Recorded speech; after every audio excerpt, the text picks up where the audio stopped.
I'm your host, Larry Lee Roden. This is a horrid tale. Are mirrors a portal to another reality? I'll let you decide. This story is called The Mirror in the Attic. It was a stormy night when Emma decided to explore the attic of her new home. Although the old Victorian house was built in the late 1800s, it was new to Emma. The old house had its mysteries, and as the years passed, owners would suddenly move out, claiming the house was haunted. Emma had heard the stories about the house before she moved in. The townspeople spoke in hushed tones about the original owner, Eliza Moore, who had vanished one stormy night without a trace. Despite the house's eerie history, Emma was drawn to its grandeur and the sense of history it carried within its walls. The high ceilings, intricate woodwork, and vintage chandeliers suggested an elegance of a bygone era, and she was determined to unravel its secrets. On that particular stormy night, the wind howled outside and the rain pounded against the windows. Feeling a strange pull, Emma decided to explore the attic, a space she had yet to venture into since moving in. Armed with a flashlight, she had made her way up the narrow staircase, her footsteps echoing in the quiet of the house. The attic was a cluttered maze of forgotten relics and dusty memories. Trunks and boxes were stacked haphazardly, each likely holding stories of the past. As she moved her flashlight around, shadows danced on the walls, creating an atmosphere of mystery and intrigue. Emma stumbled upon a leather bound diary while sifting through a pile of old books. Its cover was worn and the pages yellowed with age. Intrigued, she opened it and began to read the elegant handwriting within. The diary belonged to a young woman named Eliza, who had lived in the house during the late 19th century.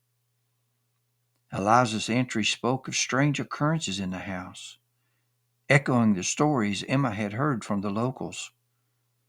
She wrote of unexplained noises, objects that moved on their own, and a sense of being watched. As Emma read on, she felt a chill run down her spine. Emma realized that Eliza's experiences mirrored her own feelings since she moved in. The house, with its secrets and mysteries, seemed to bridge the gap between the past and the present. As the thunder rumbled outside, Emma felt an inexplicable connection to Eliza, as if the diary was a message intended specifically for her. Determined to uncover the truth, Emma decided to probe deeper into the mysterious house and the diary. She knew that the answers she sought lay within the shadows of the attic and the whispers of the past. The words Eliza had written suddenly stopped on March 18th, 1892. The day they say she disappeared. The last words written expressed a warning. Beware of the mirror.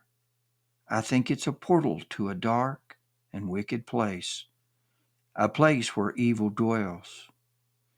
It calls to me. I can't resist its magic.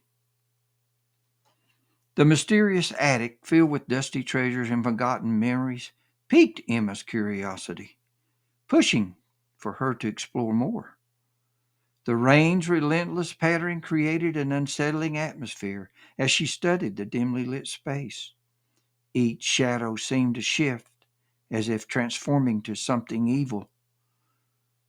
Amidst boxes of old clothes and faded photographs, Emma was drawn to an ornate, full length mirror standing in the corner, partially covered by a heavy, dusty cloth.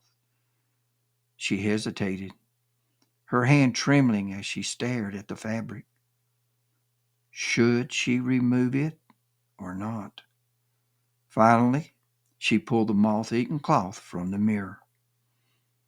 The mirror's surface, though tarnished, shined in the sparse light, casting eerie reflections of the attic's contents that seemed to grow into disturbing shapes. Emma stepped closer, peering into the glass. Her own reflection, pale and wide-eyed, stared back at her. But as she gazed deeper, a dreadful realization crept over her. Something was shifting in the background, moving close to the mirror. Her reflection began to flicker, and then, with an ice-cold certainty, Emma knew she was no longer alone. A figure appeared behind her in the mirror, absent from the attic. It was a woman draped in a long flowing dress from another era. A veil hid her face, but Emma could feel the evil in her gaze. The woman's hand slowly extended, as if attempting to pierce the glass barrier and drag Emma into the abyss beyond. Emma's heart thundered in her chest, and she spun around, expecting the woman to be there. But the attic remained empty, except for the clutter and shadows that seemed to be staring at her. She turned back to the mirror, breathing heavily. The figure was closer now, her veil lifting to reveal something grotesque, a twisted, contorted face that seemed to scream silently in the shadows of the attic. Desperate to understand what was happening, Emma reached out to the mirror with trembling fingers, her fingertips brushing against the cold surface. A chilling and ghostly voice whispered through the storm's roar as she touched the glass. "Help me," she pleaded. The words felt like icy fingers wrapping around Emma's soul. Emma knew she should flee, abandon the attic, and never return. But the woman in the mirror seemed to ensnare her will, her gaze a spellbinding pull that defied resistance. She took a shaky breath, bracing herself, and whispered, "Who are you?" The veil dropped completely, unveiling a form most terrifying, that of a woman dressed in 1800s clothing, a woman who was tormented by years of loneliness and darkness marked by anguish and despair. The image reached out one last time, and Emma felt an overwhelming compulsion to help.